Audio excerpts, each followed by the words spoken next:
राजस्थान में कांग्रेस के ही कुछ नेता एक बार फिर से गहलोत और पायलट के झगड़े में पेट्रोल डालने का काम कर रहे हैं। अब इन तस्वीरों को ही देख लीजिए। पायलट खेमे के विधायक वेद प्रकाश सोलंकी को समर्थकों ने कंधों पर उठा रखा है, लेकिन सोलंकी के चेहरे पर जरा भी खुशी नजर नहीं आ रही, क्योंकि ये तस्वीरें उस वक्त की हैं जब जयपुर जिला परिषद चुनाव से पहले कांग्रेस के कुछ सदस्य बीजेपी की बाड़ेबंदी में थे। इधर कांग्रेस के कार्यकर्ता सोलंकी को कंधे पर बिठाकर उन्हें बीजेपी के उस बस की खिड़की तक पहुंचाने की कोशिश कर रहे थे, जिसमें कांग्रेसियों को बीजेपी ने अपनी बाड़ेबंदी में रखा था। बीजेपी के कुछ कार्यकर्ता वहां पहुंचकर बीजेपी जिंदाबाद के नारे लगाने लगे। अब कंधे पर कांग्रेस के नेता और नारे बीजेपी के लग रहे हों तो हर कोई यही समझ बैठेगा कि जरूर ये साहब बीजेपी से मिले हुए हैं, लेकिन ऐसा था बिल्कुल नहीं।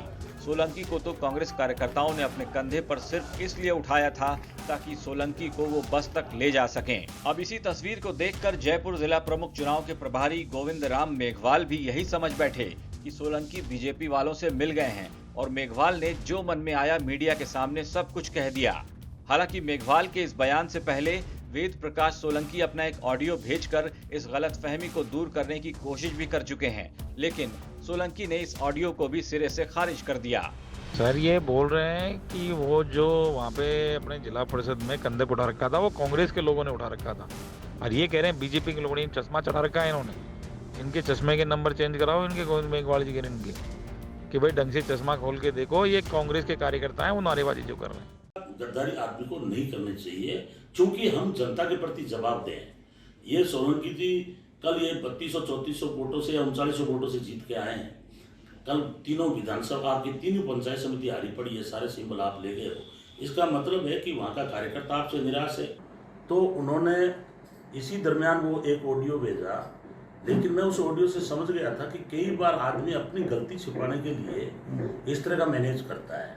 क्योंकि मैं एक कार्यकर्ता हूँ पार्टी का, इसलिए मैं इन चीज़ों को जानता हूँ कि आदमी अपने अपराध को छुपाने के लिए। तो मैंने उनको कहा था कि आप वहाँ के विधायक हैं, टिकटें आपकी सिफारिश से मिली है, एक ब्लॉक अध्यक्ष कैसे लेके भाग सकता है? लेकिन ये बताएंगे सोलंकी जी की कौन सी जगह से उठाया। पहले अशोक गहलोत जी की सरकार को गिराने की साजिश की थी। आए दिन ये बयानबाजी करते रहते हैं, लेकिन हम लोग सोचते हैं हमारे लोग हैं, धीरे धीरे समझ में। मेघवाल के आरोपों पर पलटवार करते हुए विधायक वेद प्रकाश सोलंकी ने वीडियो पर सफाई देते हुए कहा है कि वो तो बीजेपी की बस के पास सिर्फ इसलिए गए थे ताकि अपने कांग्रेस के सदस्यों को वापस बुला सकें।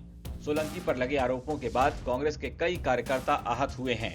ये कार्यकर्ता राजस्थान तक पर खबर देखने के बाद खुद ही जयपुर पहुंच गए और हमारे एडिटर शरद कुमार से मुलाकात की और उन्हें इस वाकये का सारा सच बता दिया।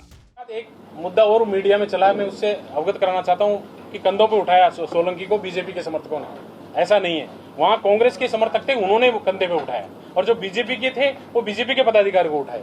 तो ये सरासर अन्याय, बिल्कुल गलत बोला गया, वो मैं उसका खंडन करता हूँ। मैं खुद 2 तारीख को गोल्डन रिजॉर्ट में जाकर के मेघवाल जी और डोडासरा जी का आदेश या विधायक जी का आदेश पे मैं खुद गोल्डन रिजॉर्ट दिल्ली रोड पे जाकर के हम रिजॉर्ट बुक करा के आए हूँ कि अपन को एक जगह करके अपन को बहुमत के साथ हमें प्रमुख बनाना। 50 कमरे करके आए हैं कि हमारे इतने सदस्य आएंगे, हम 50 के हिसाब से काम करते हैं।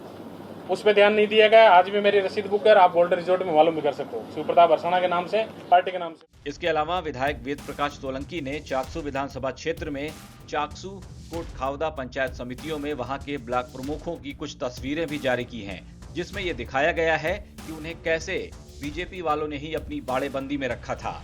वेद प्रकाश सोलंकी ने बाकायदा एक लेटर जारी करते हुए अपने ऊपर लगे सारे आरोपों को खारिज किया है, क्योंकि सोलंकी नहीं चाहते कि अब फिर से गहलोत और पायलट का झगड़ा बढ़ जाए और पिछले साल वाले जैसे हालात बन जाएं। ब्यूरो रिपोर्ट, राजस्थान तक।